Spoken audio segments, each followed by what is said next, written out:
this is Jason Kendall, and welcome to the next of my introductory astronomy lectures. Today we're going to finally get into some aspects of astronomy that have been around us for a long time, and that is the nature of the spectra of stars. So the stellar spectral types and how we interpret their spectra. That's the beginning of the understanding of the nature of what stars are, and so let's talk about that right now.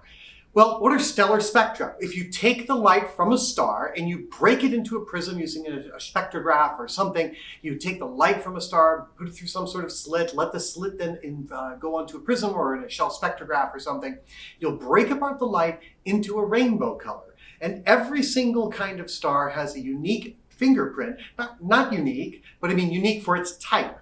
And so different stellar spectra have different appearances. Now, it was thought for a very long time that these things were all very random, but yet patterns were discovered. And it's the discovery of those patterns that we'll be talking about today.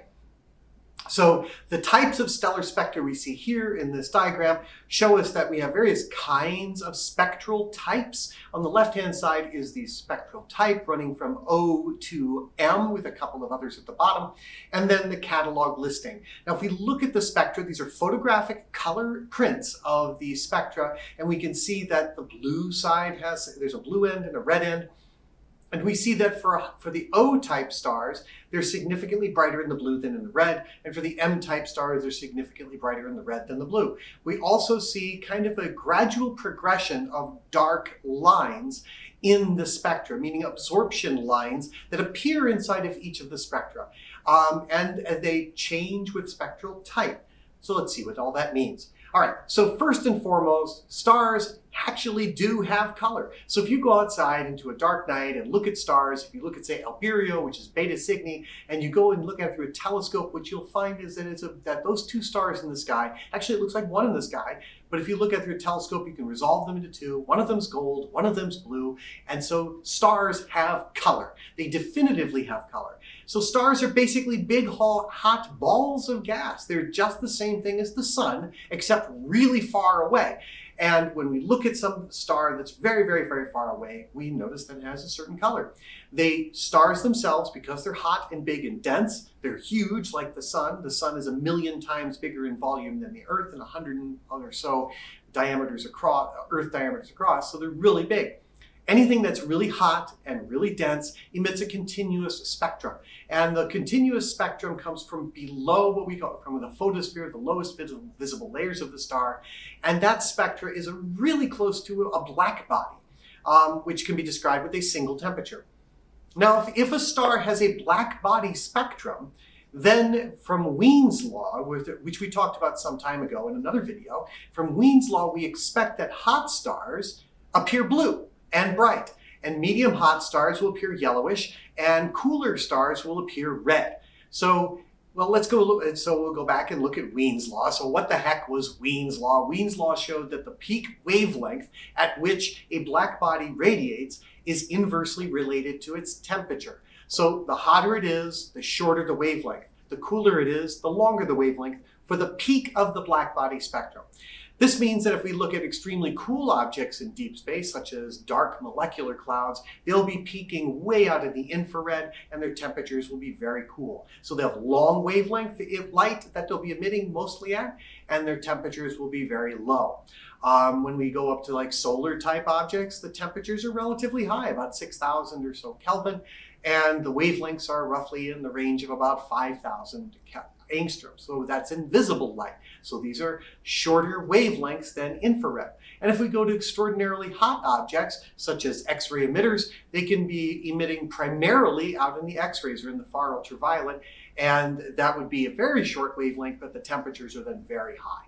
So Wien's law just simply says that the peak of the wavelength of a black body spectrum is inversely related to its temperature. All right. So the spectra of stars then are determined by the peak of that black body spectrum, or at least the fact that there is a black body spectrum below an atmosphere of the star. So the star isn't like a solid object and here it begins and there it ends. No, we've seen from the sun, if you look at an eclipse, that the sun has a photosphere, the sun has a chromosphere, it has a corona, it has a solar wind. All of the materials of the sun come off of the sun as a solar wind. So there is an atmosphere to the sun. So likewise, there is an atmosphere to every star. And that atmosphere is by definition cooler than the interior of the star. So it's absorbing the light and re-radiating it at other locations. Well, that produces an absorption line spectrum according to Kirchhoff's laws of spectroscopy. So we can use, or at least we think we can distinguish different kinds of stars from their spectra. So when people first invented photography way back in the latter part of the 19th century, people were looking at the stars, taking pictures of the stars, taking spectra of the stars, because what the heck, why not take a spectrum of a star to see how bright it is at various wavelengths? And people made catalogs, huge catalogs of stars. So the spectral classification of stars happened well before photography was invented. It started in the 1860s by a Jesuit astronomer in Italy who observed with a prism just to his eye about 4,000 stars or so, and he divided them into 4 rough groupings, and he found that there was common spectral absorption features, meaning dark lines that he could see. So he was doing this all by eye with no photography, and it's very interesting that he was able to group them into various things. So that's 1860s. Between the 1880s and 1890s, the Henry Draper Memorial Survey at Harvard University, it carried out a systematic photographic study of all the stellar spectra over the entire sky. This was an enormous undertaking, effort which was led by Edward Pickering at Harvard. So this took at least a decade or plus to actually make all of these things. They used objective prism photography. And remember, the photography was invented in the latter part of the 19th century.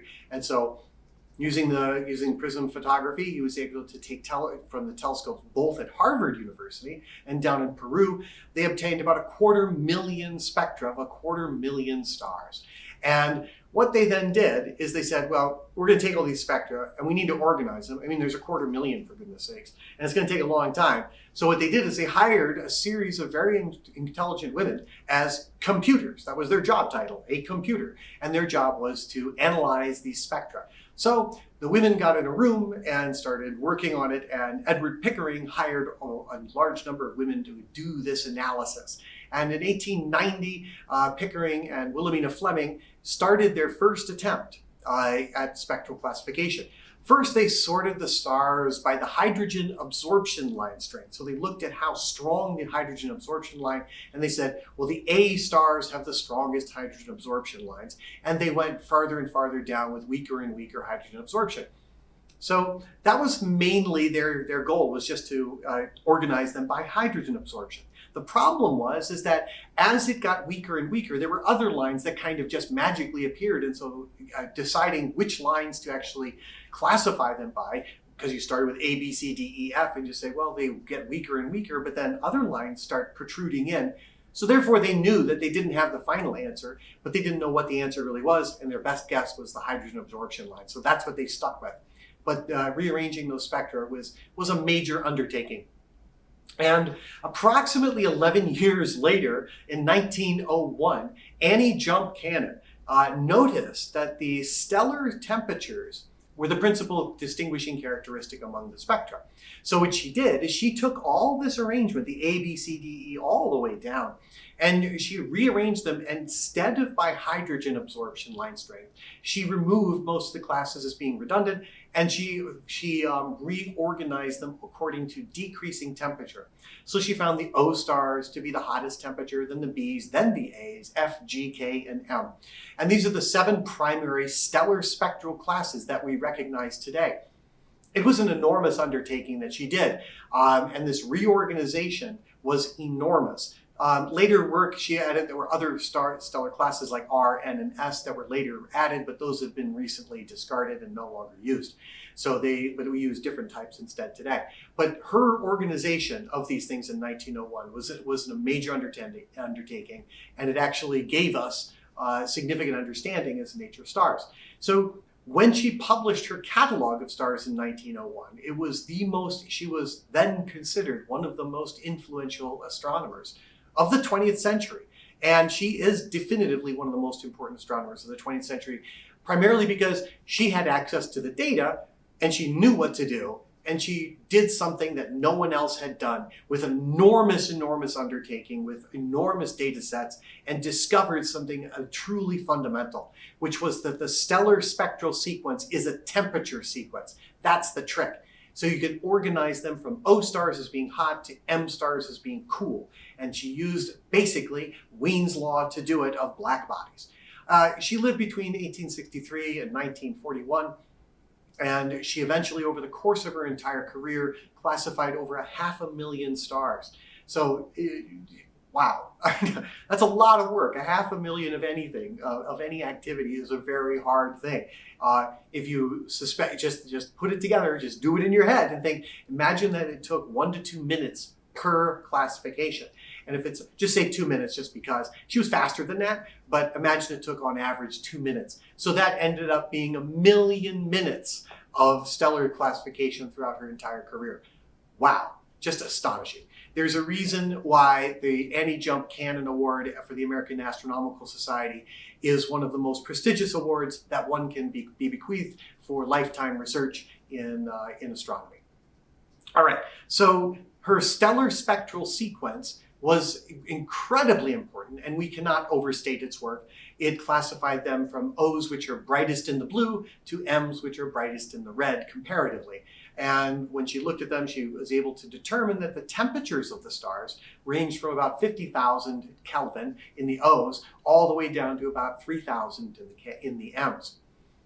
Well, what she then did further is that between about a decade later, she created subclassifications. So she further divided each stellar spectral class into subclassifications, such as with a number at the end from 0 to 9. And these things were gradations of A star. Let's say we start with an A star.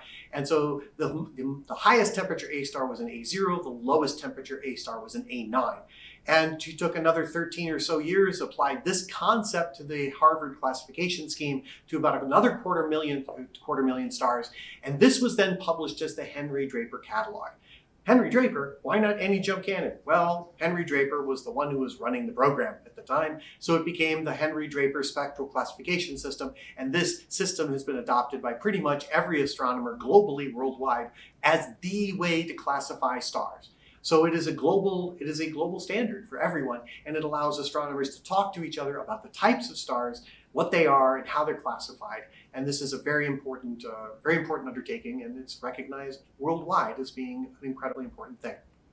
All right, so now we look at the stellar spectral classifications individually, and we say, well, why are all the absorption features different? What's the reason for their difference? Why do they exist? Why do these stellar spectral classifications even exist? So it was first thought that the composition of the star was the thing that determined the absorption. Because that makes sense. If you put, say, sodium in a Bunsen burner and look at the gases that come off, you see emission lines of sodium. And so likewise, if you took very, very, very hot source of light behind the sodium vapor that's coming off after it glows and it's just floating upwards cool, you'll see sodium absorption in the hot light as on top of a continuous spectrum. So it's totally natural to think that the absorption lines in a star would be directly related to the composition.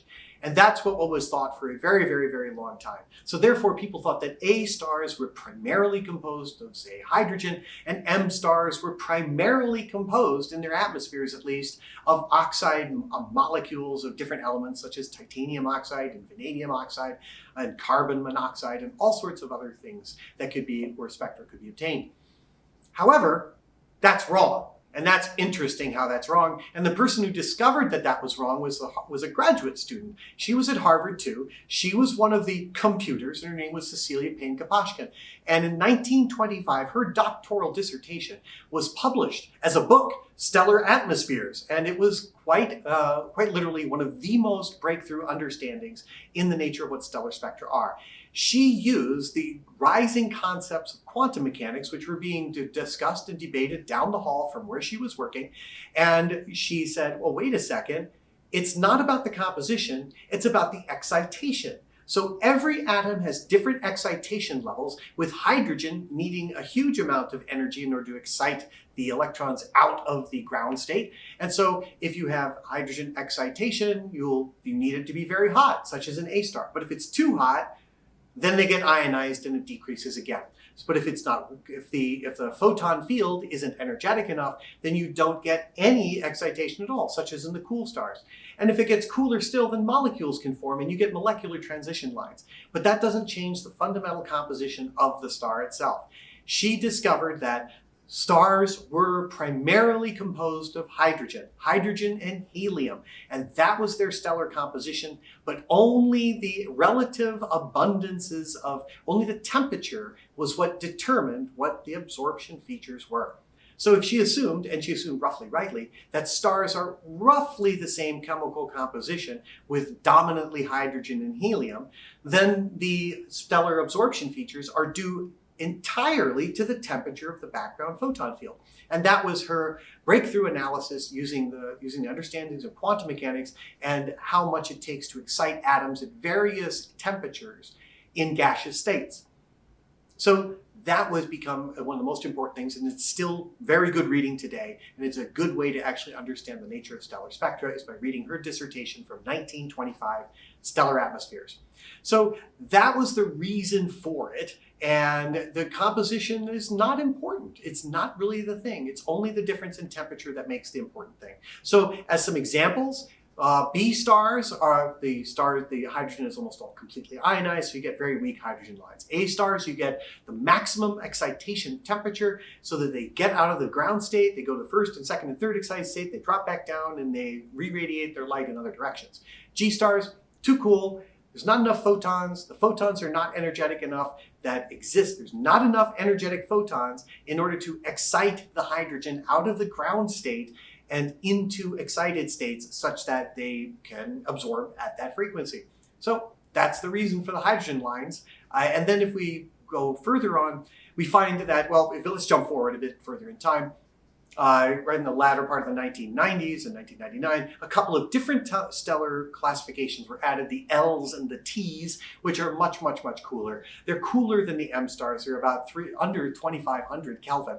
And they're starting to show up radically in digital, extraordinarily sensitive, infrared, full sky surveys. They're so very, very cool that they emit mostly at infrared wavelengths, and L-type stars are between about 1300 Kelvin and about 2500 Kelvin in the light in their temperatures. They've got lots of molecular absorption, such as chromium hydride and iron hydride and lots of neutral metals, but also some strongly bound molecules such as titanium oxide and vanadium oxide. So these bands of spectra are really there. However, if you go even cooler, sub the 1300 Kelvin, you get what are called the T dwarfs. And the T dwarfs are really strange. They've got methane and ammonia, and they could be considered failed stars. These are the brown dwarfs. The difference between a T dwarf and Jupiter is really fuzzy. And so that's a boundary area of current research, is trying to understand that. We don't think that most of the T dwarfs are massive enough in order to ignite hydrogen in their cores to make them actually stars. So the boundary between a T star and a red dwarf and a dwarf star, or specifically even a brown dwarf or a Jupiter, is very fuzzy, and it's an area that people are looking at entirely today. Okay, so go back in time again. So this is forward. Now we go back to like 1943. And Morgan and Keenan added a second level to the spectral classification system. And what they discovered is that not only did stellar spectra, the two stellar spectra could have exactly the same absorption features, except that one set of absorption features lines were wider than the others. So you could have different widths of lines for exactly the same temperatures. And what they discovered then, that they classified them into 6 general groups. We call, which there are supergiants, giants, bright giants, giants, subgiants, and dwarfs. And so those 6 classifications that we see today are based on the widths of the lines. So not only is there a temperature profile, but there's a width profile. And this spectral classification, this subclassification, this luminosity class has always added to a star if you can do it. So the sun is a G2-5 or G2 dwarf. Betelgeuse is an M2 supergiant or M2-1b. Rigel, another wonderful bright star in the sky, is a B8 bright supergiant. Sirius, one of the brightest star in our night sky, is an A1 type star, and it's also a dwarf or a main sequence star. Aldebaran, which is another prominent red giant star, is a K5 type star, and it's a giant type star. So these kind of things are based on the widths of the lines, and you compare them between various types, and you can see the difference. It's prominently displayed in digital sky surveys because you can get much more greater resolution. All right. Why is this all important? So we're just looking at stars and classifying them and putting them together. Well, stellar classification is probably the best way to understand the physical characteristics of stars. When you don't really know anything about anything, what you first do is you group them by their appearance, which is what was done initially back in the 1860s and 1880s and 1901s. And that was the goal, just arrange them in some logical order. And all of a sudden, by arranging them in the order, you discover, hey, wait, NHL Keenan said, there's a temperature profile. And then people said, wow, that's interesting. What about composition? And Cecilia Payne-Gaposchkin said, well, wait, if we look at this, then we take the physics on top of that. Those arrangements of the stellar spectra are based on the physics of quantum mechanics and how atoms react with each other. So the spectrum uniquely identifies the star, because you can look at thousands of stars, and they've looked at hundreds of thousands, and hundreds of thousands have been classified. And we find that they fall into these groups. There's nothing else besides the OBAFGKM LNTs and anything like that. They are the primary classifications. They can be put somewhere in there. There's no other real weirdos. We can call carbon stars weirdos or white dwarfs weirdos. But other than that, we really can't say that there's anything that's like, oh, that's a star, but what the heck is it doing? It's only emitting at one wavelength. That would be really weird, and it doesn't happen. So there's something fundamental that it tells us about the star. We learned that there are opaque, hot bodies with an atmosphere above them with absorption lines, and we now understand the process of that. So stellar spectral classification is the first, most basic tool, and it's incredibly important for understanding the physics of stars. All right. So people come along for a long time and they say, well, let's find out how we can remember this, because undergraduates in astronomy have been trying to remember OBAFGKM for a very long time. And you can come up with all sorts of funny mnemonics, and some of them are good, some are bad, some are PC, some are not so appropriate today. But if we look at the old ones, say from Harvard in the 1920s when they became it, and it was, time is, oh, be a fine girl, kiss me, or oh, be a fine guy, kiss me, whatever you have. But people have come up with new ones. My favorite that I came up with is Overseas Bulletin, a flash, Godzilla kills Mothra. I like that one, that's fun. And there's all sorts of other ones. You can make up your own, lots of different things. And if you post them on the YouTube channel, that would be cute. So make up one, post it here. I'd love to see it. All right, so let's look at these stellar spectra specifically and look at specific examples of stellar spectra. So let's start with the O stars. We find that they're so very hot that they peak in the ultraviolet. And in the survey that I'm looking at, this comes from the Sloan Digital Sky Survey, and I'm looking specifically at data release 5 and I'll look at a few spectra from data release 5. So we got the O stars. They're so incredibly hot. They peak in the ultraviolet, and they peak outside the range of the spectra of the stellar of STSS. And that means that we have very strong ionized helium lines, and the temperature is over 30,000 Kelvin. And hydrogen lines don't exist. Why? Because all the hydrogen ionized. So you can't get absorption if you ain't got an electron in the atom. So that's why you don't get hydrogen absorption in O stars.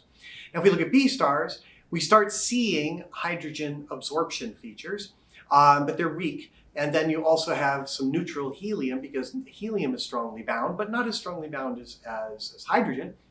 And so we get neutral helium as opposed to ionized helium, and the lines of hydrogen get stronger and stronger until we get to the A stars that are cooler now. Now we've cooled down to about 10,000 Kelvin. So you get very, very, very deep absorption features in the due specifically to hydrogen in the stellar spectra of A stars. When we get to F stars, the hydrogen absorption starts to get weaker because the temperature is cooler, so you have fewer photons to excite the atoms of hydrogen in the upper states, and that's right around 6,000 to about 7,000 Kelvin. Hydrogen is weaker, and you start to get ionized calcium lines, and they start to begin to emerge because they're the next thing that's easy to ionize. That's interesting. And then when we get to G-type stars, which is the sun's a G-type star. The peak of the curve is now firmly in the visible range at approximately 5,500. And there's strong absorption features due to hydrogen and calcium. Well, not so much hydrogen anymore, but we have singly ionized calcium, and then some other metals start to dominate. Metals here being anything other than hydrogen in the lines, or helium. But we start to see that that mostly important is the peak is in the middle of the visible spectrum. We see K stars even further over into the red side of the spectrum. And finally, we get to the M stars, which are extraordinarily cool. They peak way out in the infrared, much past the visible wavelengths. They peak out so far in the infrared that they start to peak around 10,000 angstroms or so. And then they kind of cool off. And some of the late type M stars even peak much further. When we get to the L type stars, there's practically no emission in visible light. And you have to actually look for them in infrared. And you see lots of molecular absorption. You see there's almost no emission anymore, no absorption due to very strongly bound atoms such as titanium oxide and vanadium oxide. And these things are very, very cool stars. And if we go to the T dwarf stars, or the brown dwarfs, you see molecular absorption due to water, due to methane, due to ammonia. These things are like Jupiter's. That's exactly what they are. So these are the failed stars. They have very loosely bound molecules that can easily be destroyed if the star was hotter, but they're not, so you have a T dwarf star. And so this is boundary zone, and they're very interesting to study because where do stars end and planets begin? That's an interesting question for astronomy. All right, so as we see, the stellar spectra are an incredibly important element of all of this. And as we look at the types of stars that we have in the sky, we can classify them to this stack of groups. And the stack of groups ranges from the hot O stars to the cool M stars. And as we look at them, we understand the nature of their atmospheres, we understand the nature of their temperatures, and we get to begin the physics of stars. And that's what we'll pick up next time. See you soon.